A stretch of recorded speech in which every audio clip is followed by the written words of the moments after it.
design, baby. You fine, baby.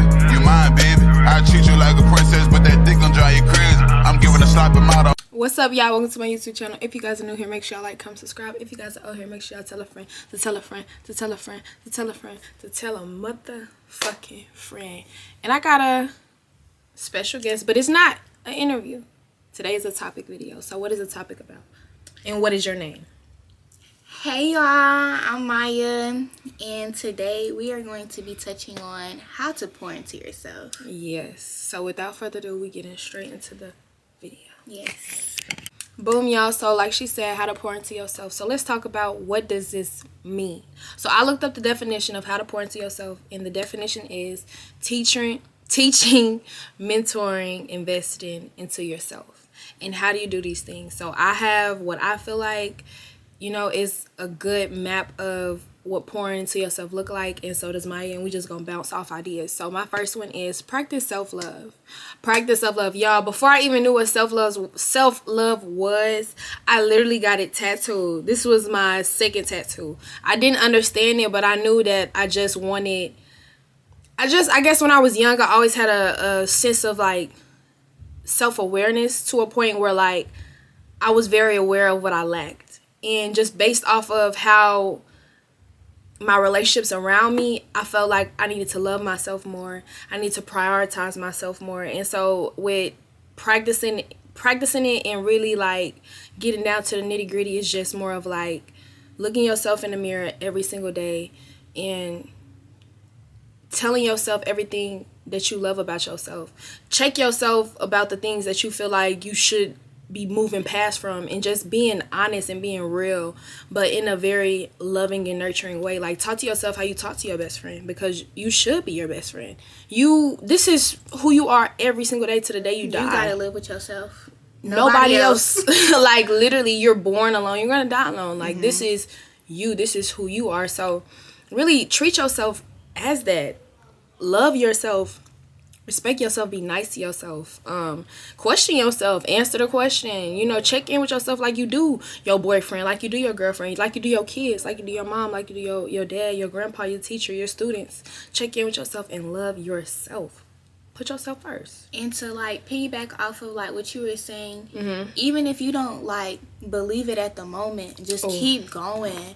Just keep going, because it's going to become human nature, and it's going to be like, you're going to look in the mirror like, okay, I am that girl. Like, I am popping. I am having, you know what I'm saying? Like, just, it's a everyday thing. It's an everyday job, and it's an act of manifestation as well. Yeah. Because just like how she said, she didn't know what self-love meant at first, and then she tied it on herself.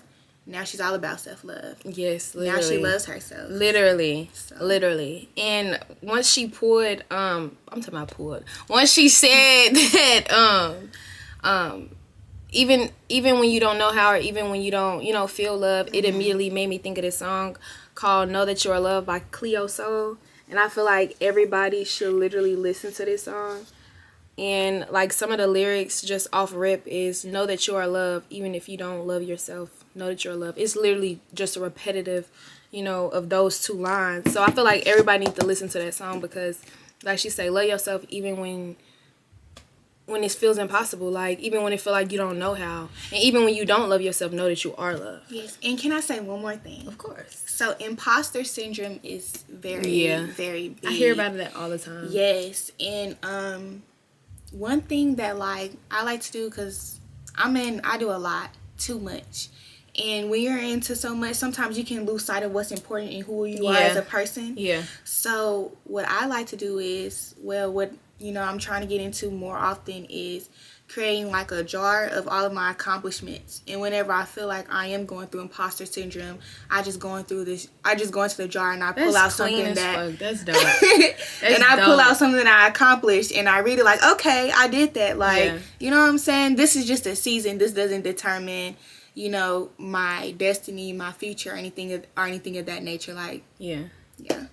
I love that idea. I've actually never thought of that. So like for me, I haven't, like, I can't say I've experienced imposter syndrome, but I've heard it a lot. So you feel like you experienced it, and like what is like telltale signs? Also, do you feel like that comes from like a lack of knowing who you are. Yeah, so I feel as though like self-awareness is T.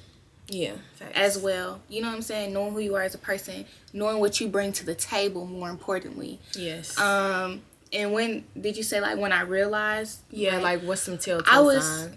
Some signs like just obtaining the highest of the highest, and when you get there, you know what I'm saying, you have other people doing other immaculate things as well. So when you get there, it's kind of like, dang, like I'm doing big stuff, but they doing even bigger stuff. Okay. So it's like, for one, not comparing. Yeah. And for two, just knowing that you're in this position for a reason. God wouldn't put you there if you weren't deserving. No one else can do it, because if they could, they would be in that position. Facts. Yeah. I love that.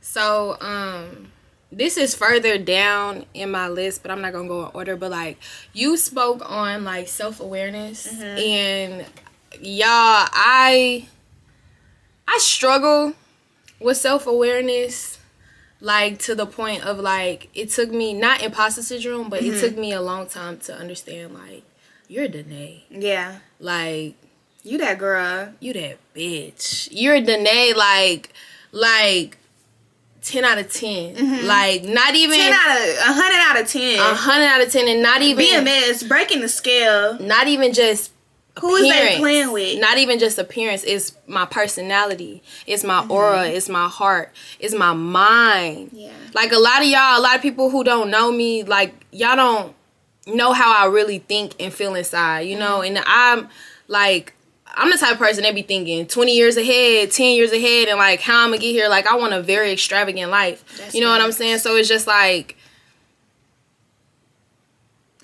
the self-awareness part comes with just like, yeah, I know this is my goal, but like, am I capable enough to get there? Like, who am I? Baby, first and foremost, what I want to say is, if you can dream it, you can achieve it. Facts. So if you got this dream, if you got this ambition, if you got this goal, it's already happened. We just ain't picked it up yet. Facts. And I agree, and I'm there now. Yeah. I'm there now, but like, for a minute, I'm like, not knowing what I bring to the table is what I'm trying to say. Got you.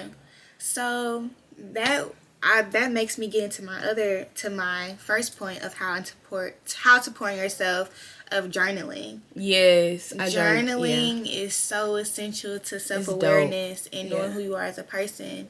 It's essential to your overall well-being.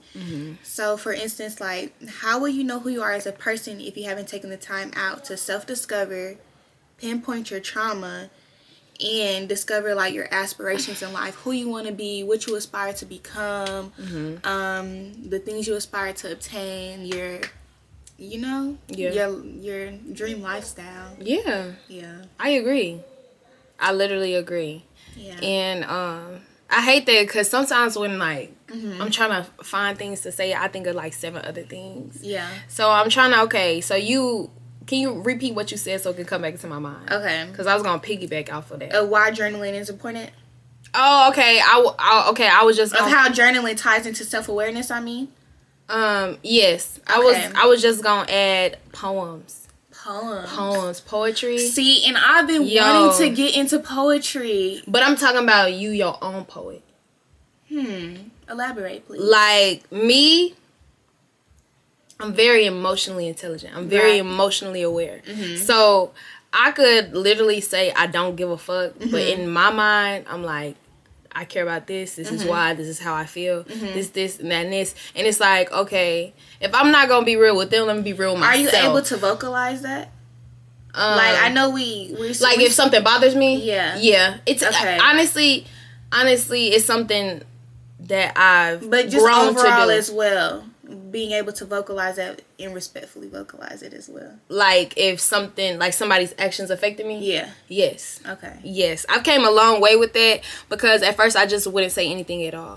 Or I would it depended on who you was. If you was my close friend, you gonna hear it. I'ma just be real. If you my close friend, you gonna hear it. But when it came to like my parents, or it came to like a boy that I like, Yeah. I'm very And silent. that's when you have to. Yeah, I get silent. I get That's when like you have to speak up for yourself more in my than feelings anything. and just be like, they ain't gotta worry about. In my mind, I just be like, they ain't gotta worry about me no more. Instead of just actually like, listen, when you did this hurt me, and you know, just really communicating. So it's just like I've grown so much, but I've my process is slow. I went from not speaking up at all to now say something hurt my feelings. Yeah. I got it like really bad, but like my defense mechanism is to like turn my heart numb. Yeah. So like, and while we're on that topic, I feel like because I kind of had, well, I would say I kind of have the same tendency now. Is like my trauma response when like go numb is to go numb and like just stop, just don't say nothing, because I know like the type of person I am, I'm either gonna take it all the way there, I'm not gonna say nothing. Yeah. And I feel as though like for one, like I kind of don't want to step on nobody else's toes. Yeah. But what's more important is like me being comfortable and me feeling protected. Facts. So I think that like in those moments, like it's that much more important. It's that much more important for me to speak up for myself. For me to like respectfully, like, you know what I'm saying? Yeah. Check the situation before it takes a toll on me. Because at the end of the day, I'm more important. Exactly. So exactly, and that's what I learned. Like I said, like I literally went from being mute to a point where now I'm not mute, but now it's a process for me. Yeah. So initially I go numb, I go mute. So like something could hurt my feelings. I know what hurt my feelings, but as far as them like, what's wrong? Come on, communicate. Yeah. I'm so numb to where I don't have a thought in my mind. I don't have a feeling, and it literally take me to get by myself, or take 5 hours, or take a day, or take 2 days, and I'm like, I call and be like, hey, you know what? Now I do want to talk about it. Like now this did hurt my feelings. And that's so it's but a process. You know what? Okay. Well, I just want to say my problem with like expressing myself right now is that I feel like the reason I shut down is that I don't know how to maturely express myself. Like that's why I take so long, because I don't want to let my frustration speak. I don't want to let my confusion speak. Because what I've learned is when you speak on a situation too soon, things tend to blow up more than what they have to, because you haven't taken the time out to really analyze the situation. Yeah. So I'm actively learning how to like, you know, bite your tongue. Not you, because I don't want to bite my tongue though. Yeah. Not bite I'm talking my about tongue. as far as like when you're mad. Yeah. Yeah. So okay, I have a question. Right. So have you ever had like a heated altercation and the other person involved was angry and they said some hurtful things? Yes. And you remember how that made you feel? Mm-hmm. And do you remember where the shoe I've been the was person on the as other well. foot? That's Yes. what I'm saying. And you could, even if you don't know exactly how they feel, you can imagine how they feel. Mm-hmm. And after it hurt me. Yeah. For, you know what I'm saying? Me being the one to hurt them. Even though like they was hurting me too. Yeah. You know what I'm saying? So that's why like, even like you really have to be cognizant of what you speak out into That's the what world. I'm saying. The tongue That's is why I so brought that powerful. up. The That's tongue why I is brought that up. powerful. So it's like I brought that up and I asked those questions because I can literally I ain't never said this moment on camera, but like I can literally remember back to a time where like so my brother is gay. I have a gay brother. I have 3 brothers. One of them is the same shit. One of them is gay, right? And I'm the youngest, and the age gap to the next child is 3 years, and then after that is 4 years, and then 7, and then 8. So I'm not really like close in age with my brothers or whatever. So when I was young, they were like 3-4 years older than me. And so that's a like we're in the stages we are right now, because we're growing on a day-to-day basis. So that's a gap. That's a gap. So he was much older than me. I want to say he was probably like a senior, and I had to been like an 8th grader, or like he was an 11th grader, and I was like a 7th grader. Like I was young. I remember I was being young, and he bullied me. Like all jokes aside, like brothers do. He bullied the fuck out of me like growing up. Until a point to where I just had enough, and I'm gonna fight you anywhere, anytime, any day, any place. But back then, you know, he would bully me, and I had to like learn other ways to beat him because physically he's stronger than me. You know, like as far as like the way we talk, if I'm rude, I feel it and I'll apologize, take it back. I don't like being rude. Everybody can be rude, but I don't like being rude. Him, he don't give a fuck. So it was like, you're bullying me. I can't beat you up. You're beating me up. I have to win in something. And so I was mean, and I had said like a very mean slur. I call him the F word. And I was literally probably like 13. How did that make you feel after? So me and him will argue all the time and fight all the time. And if I got one up on him, I would feel accomplished. I would feel like, yeah.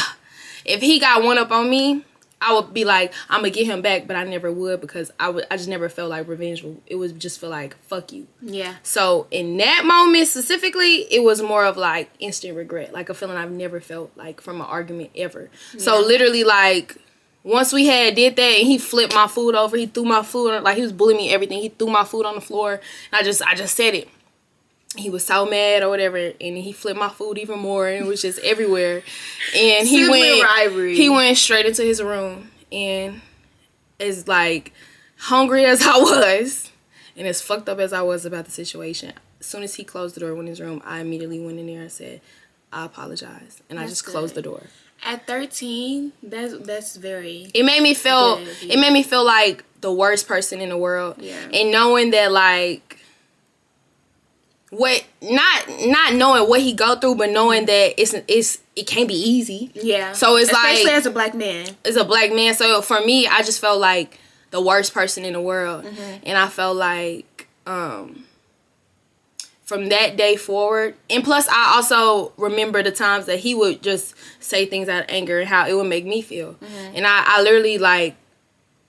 After I did that and after I apologized, I made a promise to myself to never ever speak out of anger again because I like to this day I remember how it made me feel when I said that to him. So that's why I asked you. I'm like, cause grab on to that feeling. The second like you get into a heated moment and you want to be like, well, fuck you. This is this. Yeah.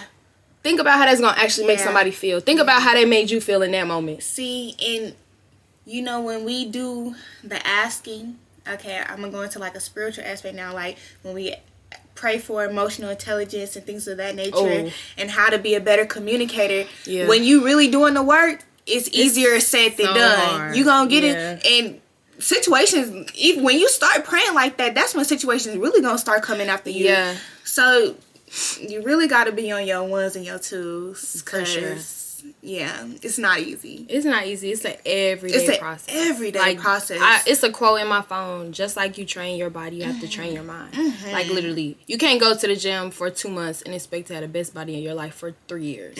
You have to train your body every single day to get to that shape. You have to train your mind every single day to get to the point where it's like, no matter what nobody say, I love me. No matter what, I'm a pour into me. No matter what, I'm doing this for me. So it's like you have to train yourself to be like, okay, I'm angry as fuck, so let me not talk. Let me walk away. Let me go in the room because I know how that make them feel. And at this point, this when that shadow work come in. Facts. Facts. That's crazy. It's so many layers into like pouring yourself. Pouring into yourself and self-love and just it's so many layers. Like even when you think you've reached the maximum, you still got so much more to go. I don't think I ever felt like I reached the maximum. I think for me, I be viewing this kind of like a mountain. Like not it's even really a roller coaster. It's a roller coaster. For me, I feel like it's a hill because like even when it's a bad day, I made progress. So I just feel like I'm still going up and like at some part of the hill, it's not like a perfect slope, you know, but so at some part, well, the incline because not a hill, but at some point of like the incline, it's like there's kind of like a rest point. So I feel like once I accomplish something, I feel like okay. This is where I'm at right now. Not like I'm completed all levels because every day I feel like I learned something new about myself. Or every day I feel like I could have handled that better. Or like, how am I going? Like, y'all, let's talk about self-awareness real quick. Because just like what I just said, like, okay, I can handle this different. Y'all, I've been working at my job for 8 months, right? So when I first got there, I truly, wholeheartedly feel and still believe to this day that a lot of my managers, I would say, one manager, and I felt like 3 to 4 supervisors would like literally pick on me. Like, I'm black, I'm young, I'm pretty. Like, I felt like they would unique, all that. I felt like they would literally pick on me, and I knew specifically it was like I knew it for a fact. Like, I'm not just dry saying shit, you know what I'm saying? But for a minute, they would pick on me, and I know I gave like each of them like 2 to 3 chances. I ain't gonna say 3 for everybody, but you know, I gave them chances. They got some. I gave them like 2 to 3 chances, and after that, it was just like not that I would never. Did you pop off? Numerous times.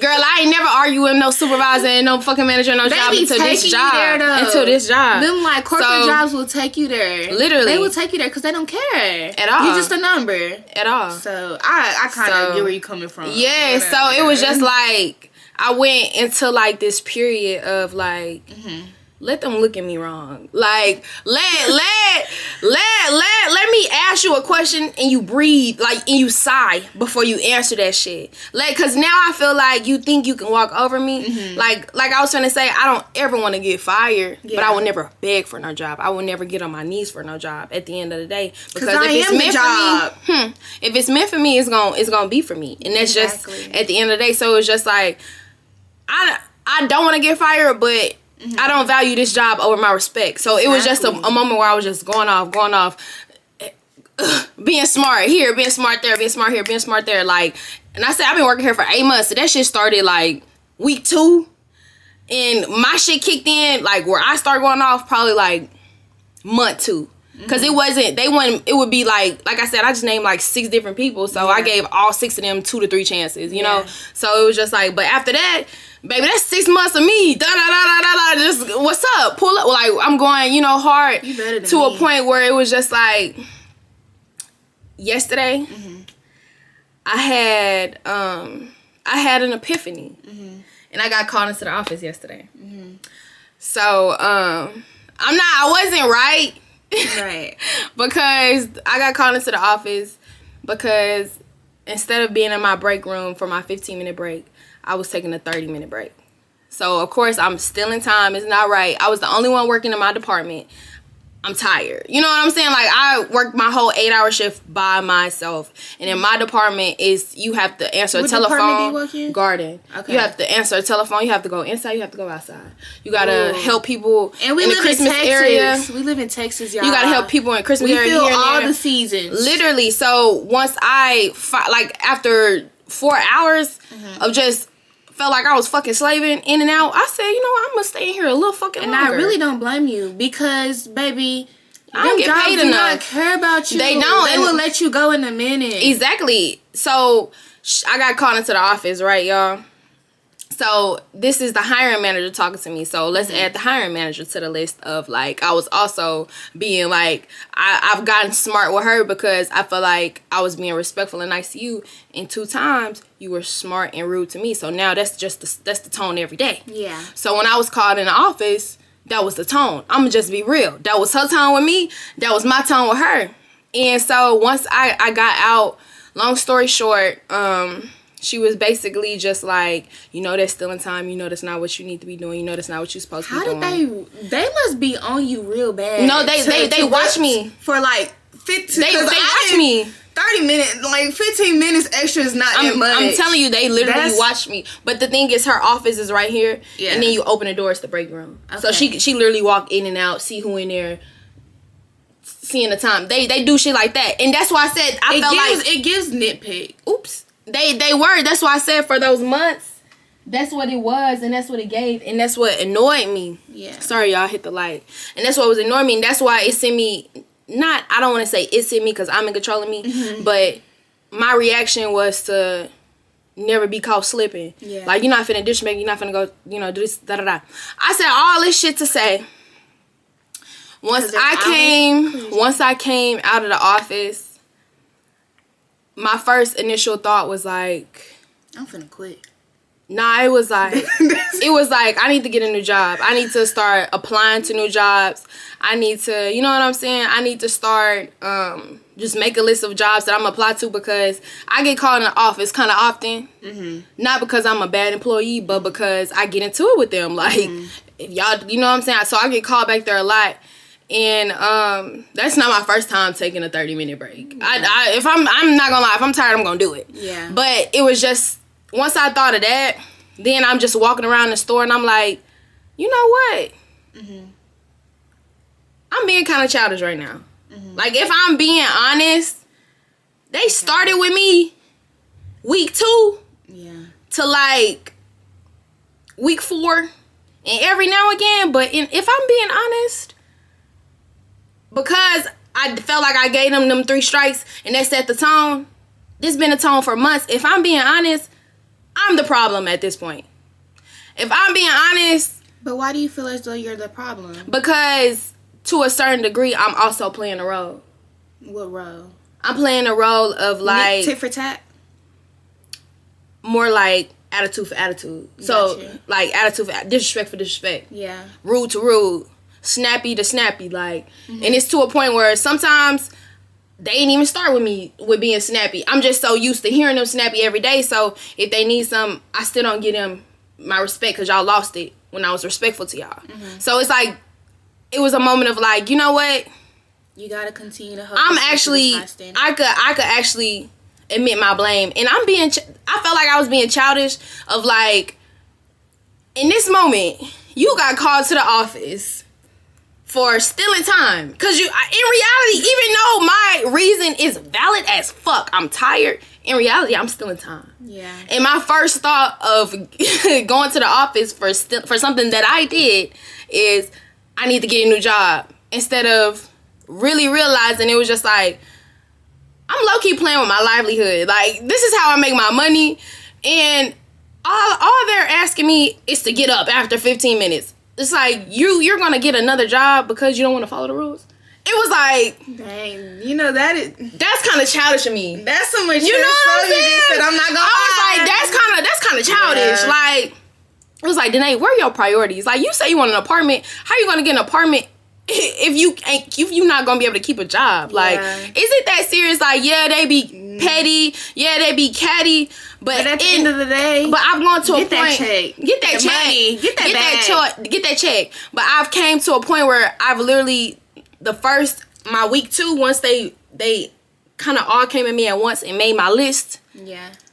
I was very upset. Mm-hmm. And I made a promise to myself that I would never get upset ever again. And that's why, like, when I get snappy with them, when I get smart with them, I'm not upset. Mm-hmm. I'm just checking your shit. But I'm going to have a good day. Mm-hmm. But now it's more like, if they get smart, you could get smart too, but like, realize the energy that you put into that shit. Like, you need every ounce of energy into your fucking self. Mm-hmm. And if you gonna work here, is it really that deep?